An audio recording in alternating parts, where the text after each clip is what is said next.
the title of your speech is "The House is Burning." Why is it so urgent to act? Well, because to put it simply, as the latest report of the IPCC says, we need to curb greenhouse gas emissions by about 43% by the year 2030 if we are to achieve the objectives of the Paris Agreement. We have two problems with that. The first one is that at the current pace, greenhouse gas emissions continue to rise by about 1% every year, which means that they have not yet reached their peak, a peak they should have reached some 20 or 30 years ago, ideally. And the second problem is that if we are to reduce greenhouse gas emissions by about 43% by the year 2030, then it means that we need to reduce greenhouse gas emissions by about 6 or 7% every year. We're in 2022 with 8 years left until 2030. The only year when we managed to reduce our greenhouse gas emissions by about 6% was the year 2020. And the reason for that was obviously the COVID-19 pandemic. These were not the climate policies that we had chosen, that we had decided, but that was the pandemic that we were suffering from. Which means that these shifts in the curve of our emissions were imposed upon us and were not chosen by us. And therefore, the choice that is upon us really these days is how to achieve that reduction by choosing it rather than being imposed sanitary measures. And we're not there yet. And in particular, when we look at the global energy mix. As of today, the global energy mix still comes for 84% from fossil fuels. Renewable energies represent only 11% in the global energy mix. And the tragedy of this is that some 20 years ago, some 22 years ago, exactly in the year 2000, the global energy mix was made of fossil fuels for 86%. Which means that in 22 years, despite all the alerts about climate change, despite everything we did to develop renewable energies, we've only reduced the share of fossil fuels in the global energy mix by about 2%. And why is that? The reason for that is because we've continued to increase our energy consumption. And the problem is really that even though we developed renewable energies significantly, and even though the efficiency has increased and the costs have decreased, renewable energies have added up to fossil fuels rather than replacing fossil fuels. And therefore our challenge right now is to make sure that renewable energies replace fossil fuels rather than add up to fossil fuels. This means that, one, we will need to reduce global energy consumption. If we keep increasing consumption at the current rate, we will never manage to achieve the objectives of the Paris Agreement, and that also means that everything we do to develop renewable energies might be good for business, but is not necessarily good for climate if these energies do not replace fossil fuels. Two, it also means that we need to stop investing in fossil fuels. The problem at the moment is that we continue investing in fossil fuels in billions of euros.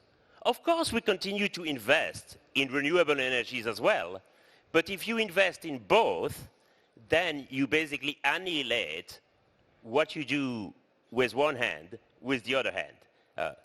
And France, as we speak, for every euro that is given in public subsidy to renewable energies, there are still 2 euros that are given in public subsidies to fossil fuel energies. And so, in some ways, I want to tell the authorities it is useless to give these public subsidies if you continue to distort the market in favor of fossil fuels. And I think that it is essential that we do the shift rather than investing in both fossil fuels and renewable energies. And we have a lot to catch up in that regard. Those of you who are not French might not necessarily be aware that some weeks ago, the very first wind turbine was inaugurated offshore off the coast of Saint-Nazaire, not very far from here. And in the press, that was a major celebration. Like, finally, the first wind turbine, finally we'll have the first electricity produced by an offshore wind turbine. And I was looking at these headlines and at these reports in the press, and I was like, are you kidding me?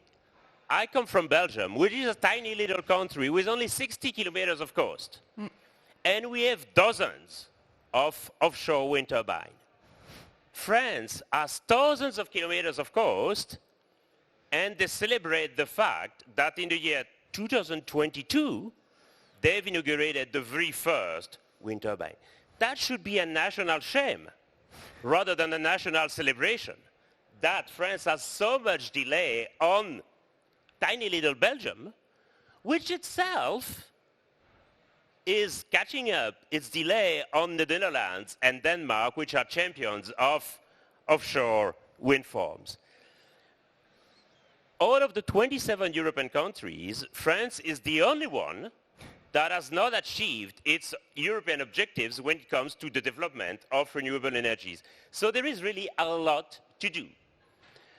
But at the same time, we need to be aware that the development of renewable energies will not solve all of the problem, because there are some impacts on biodiversity and on oceans, and it is extremely important to take into account the full range of impacts on the oceans and on marine wildlife when it comes to the development of offshore renewable energies. Oceans are really at the core of the climate machine. They absorb a huge quantities of the carbon dioxide that we send in the atmosphere, but which also results in increased acidification of the oceans, which is a real challenge for marine wildlife, and in particular for oysters and mussels, which means that this has also real dire economic consequences. There is also a challenge of adaptation. We're on the eve of a major heat wave in France today, as you know, and as you feel it, obviously. And for a long, long time, industrialized countries have considered that they would be able to avoid most of the impacts of climate change. They did consider that their job was to reduce greenhouse gas emissions, and that adaptation was a job for countries of the global south. And we've put a real distance between ourselves and the impacts of climate change, as if the impacts of climate change would be felt by others and not by ourselves. We did consider that the impacts of climate change would be felt by future generations or would be felt in countries of the global south, but would not have a direct impact upon us. And for that reason, we are also significantly delayed when it comes to adaptation strategies. Again, I don't want to blame the French government, but 2 days ago they decided to vote a package of 50 million euros to help cities develop parks and trees, and basically to freshen up the temperature in cities. And I'm like, fine, but why didn't you do this 10 or 20 years ago? I mean, the heat wave will start tomorrow, and obviously cities will not have the capacity to grow trees in 24 hours to help their citizens face the heat wave. And therefore, there is a real lack of anticipation when it comes to the impacts of climate change. And I think this is also something that the industry and that the energy industry needs to be aware of. The impacts of climate change will significantly affect the energy infrastructure And it is essential that as of today, the energy industry starts anticipating these impacts and adapting the infrastructure to these impacts, including the marine infrastructure. This is absolutely essential if we want to avoid some of the major costs related to climate change, and to some extent, anticipation is absolutely key for a profitable industry. As of now, I know many industries developing renewable energies because that's good for business, and that's a good thing. But it is absolutely important to realize that any company that does not become sustainable today will not be profitable in the long run. And therefore, I think it is crucial for companies to adopt a kind of long-term perspective when it comes to the impacts of climate change and when it comes to the mitigation of climate change, because only a short-term perspective will not help and is likely to jeopardize the long-term future of the company. Another point that I would like to stress from the latest IPCC report is the gradual nature of climate change. We need to accept that the change we have induced is irreversible, which means that it is a journey without return. There will be no turning back, which means that during our lives, temperatures will continue to increase year after year. Year after year, we will continue to break records of temperature. Many people are still convinced that if we act significantly to curb greenhouse gas emissions, it will be possible to return to the climate of the 20th century. We cannot nurture these false hopes and these false expectations. And I think there will be a lot of disappointments if people are convinced that it will be possible for them to experience again the climate, the stable climate they've enjoyed in the 20th century. Very clearly, the 21st century will be a century of a more unstable climate and of warmer temperature. The good news is that we can still decide how much the temperature will rise, and clearly the impacts at 2 degrees, 3 degrees, or 4 degrees are extremely different from one another, and this is the choice that we can still make. But we need to make it absolutely urgently. If we do not make it in the coming years, then there is a real risk that we will be locked in a trajectory that we will no longer be able to shift, and that we will have a significant overshoot above 2 degrees, meaning that the impacts of climate change will be exacerbated, and we run the risk of running into retroactive buckles, meaning that the climate change could feed itself by itself. And that's an absolute risk if we overshoot the 2-degree target, which is really in response to your question, why is the house burning and why is it so urgent to act? It is urgent to act not only because every year of delay will cost more money, but also because we risk the fact of being locked on a trajectory that we will not be able to change and to transform in the future. For this, it is essential that we work not just on reducing our share of greenhouse gas, but that we work towards a reduction of greenhouse gas globally. As of today, governments are still way too focused on their own greenhouse gas emissions, whereas they should focus on reducing greenhouse gas emissions at large. Obviously, the climate doesn't care whether the emissions come from Le Havre, from Paris, from Bangkok, from Jakarta, or from Lagos. We do not pay enough attention to the energy policies currently being developed in emerging and developing countries. And if we don't pay attention to these energy policies, then there is a real risk that these countries might become the big emitters of tomorrow and would ruin, in a way, the efforts that we've achieved so far. I know that many of the businesses represented here in this fair are also global businesses, which means that they have the capacity to develop renewable energies, not just in industrialized countries, but also in emerging markets and in developing markets. It is essential that we do so, because one of the problems we have right now is that a lot of renewable energies are not yet accessible to the poorest countries.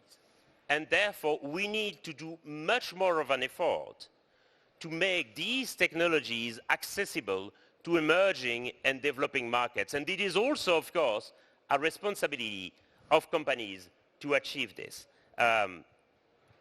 This is crucial, especially with the war in Ukraine raging on right now.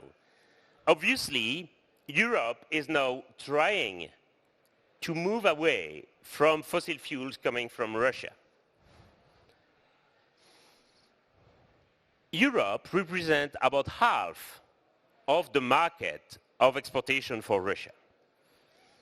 And these fossil fuels represent a key economic resource for Russia, which means that if Russia can no longer count on Europe as its main client, Russia will turn towards emerging and developing countries to try and sell them fossil fuels at a good price in exchange for political support, which is the reason why Europe needs to reach out to developing and emerging countries to make sure that their energy policy and that their development trajectory is a low-carbon trajectory rather than a trajectory based on fossil fuels. And therefore, there is a kind of real geopolitical emergency also when it comes to the development of renewable energies, not just in Europe, but also in emerging and developing markets.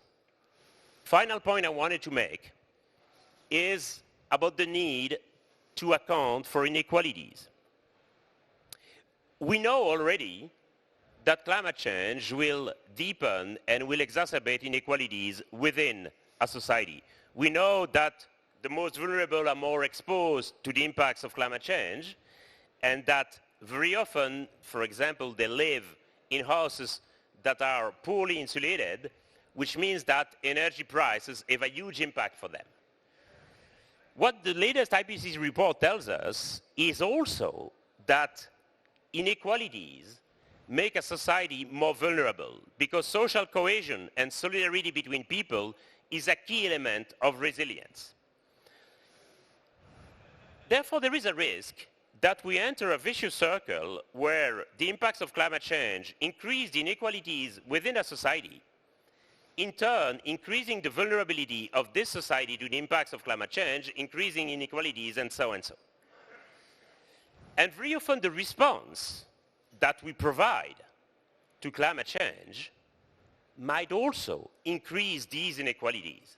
For example, if we favor electric cars, and the European Parliament voted recently the prohibition of traditional cars by the year 2035, electric cars, as of now, are only affordable for the wealthiest segment in a society, which means that the focus on electric cars is also very much a focus on the wealthiest segments of the population.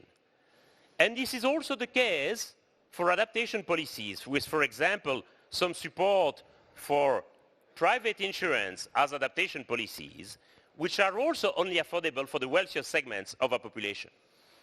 And when it comes to energy policy, very often we will develop high-tech energy solutions that will be affordable only to the wealthiest segments of our population and which might increase the inequalities. And I think that even though obviously most of you are big fans of technology and of high-tech, it will be also important to make low-tech available to all in order to make sure that technology solutions do not increase inequalities. And we should do so not just out of solidarity with the more vulnerable, but also because it is in the interest of the society as a whole. And therefore, this is my final message, to try and pay attention to the impact of energy solution on inequalities and social cohesion within a society. That's what I could say in a nutshell of 20 minutes, but I'm happy to take some questions. Well, yeah, thank you, Mr. GEMENNE. That's fascinating. We now have a Q&A session, so if anybody has a question, please raise your hand and someone will go around with a microphone. I have one to start with. Sure. You were talking about adaptation policies, and I had the impression that France was not really a good example. Which country would be a good example? I would say countries of the global south. I mean, if we have to look at champions of adaptation, we need to turn to a country like Bangladesh, for example, because Bangladesh has accepted and has acknowledged for years that it would be one of the prime locations for the impacts of climate change. In Bangladesh, there is a ministry for natural disasters, for example. And the problem we have in the global north is that very often we feel too arrogant to consider that we can learn things from the global south. And we tend to think of ourselves as better than anyone, and yet we have a lot of lessons to take from the global south when it comes to adaptation, when it comes to early warning, for example, when it comes to the evacuation of populations. All of that has been experimented in the global south for decades already. Right. Are there any questions?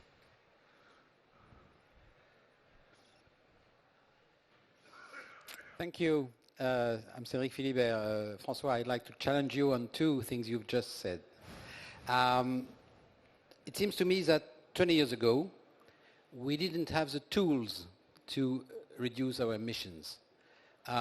And today, in particular with renewables, we do have the tools. So there is a question of pace of deployment, but it's not the same landscape than we had 20 years ago, why emissions continued to increase while we knew we should reduce them, but we didn't have the tool to doing that at a low cost.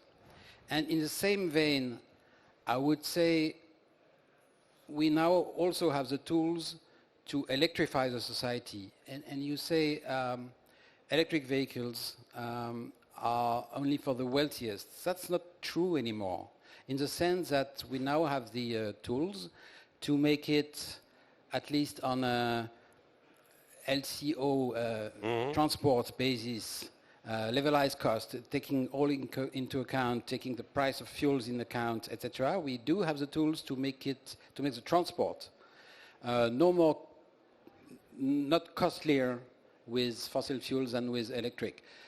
We do have a problem of high upfront expenses, but this too is changing. If you look at the small vehicles, not the big SUVs, which are an absurdity in any case, but I don't want to make a publicity, but the Dacia Spring cost 20,000 euros, and with the help of the governmental helps, it's a perfect fit for people who do need a car, which are not. That's something the car makers have wrong. They always say it's a citadine, it's an urban car. No, it's a car for the rural place where people do not have the choice to take the bus, take the metro, take the bicycle or the trottinette. They have to have a car for their day-to-day life.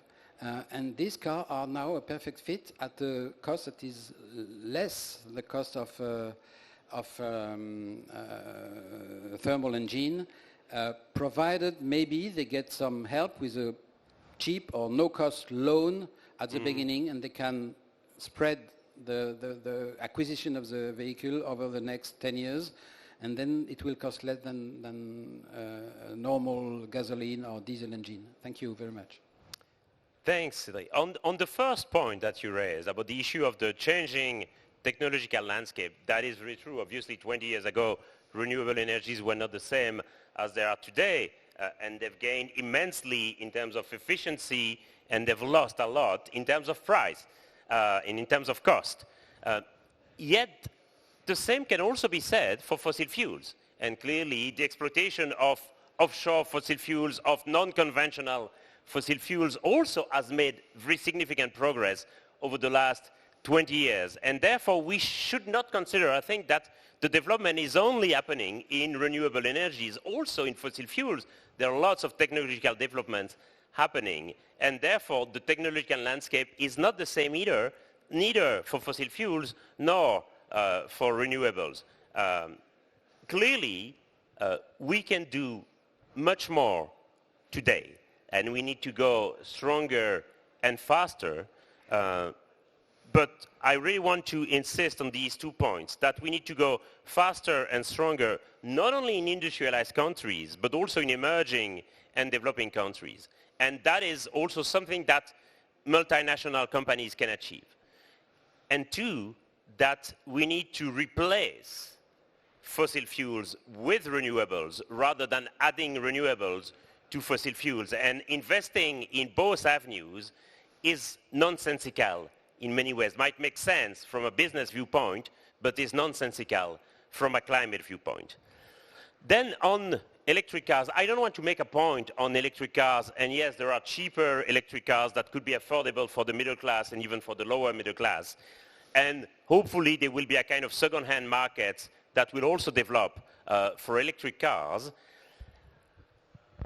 But really my point is to say that very often when we think of technological solution, we think of high-tech, which is often affordable only for the wealthiest segments of the population, and many of the policy responses to climate change are developed with having the wealthiest segments of the population in mind. And when we develop policy responses, whether they concern mitigation or adaptation, it is really essential to have a kind of comprehensive view of society as a whole and make sure that these responses do not increase inequalities. All right. And really electric cars were just an example. We could take many more. That's the same for insulation of homes, for example. Typically, the wealthiest have the capacity to insulate their homes, whereas the most precarious populations who are often renters than owners of their home will often not have the possibility to insulate their home themselves, and therefore will rely on public subsidies and on public authorities. Yeah, that exists in certain countries, obviously. That exists in certain countries. Any other questions? No? Well, Or online? online, is there any online where? No, I think that was brilliant. Thank you very much. Thank you very much. Thanks for having me. Fascinating. Thank you for listening.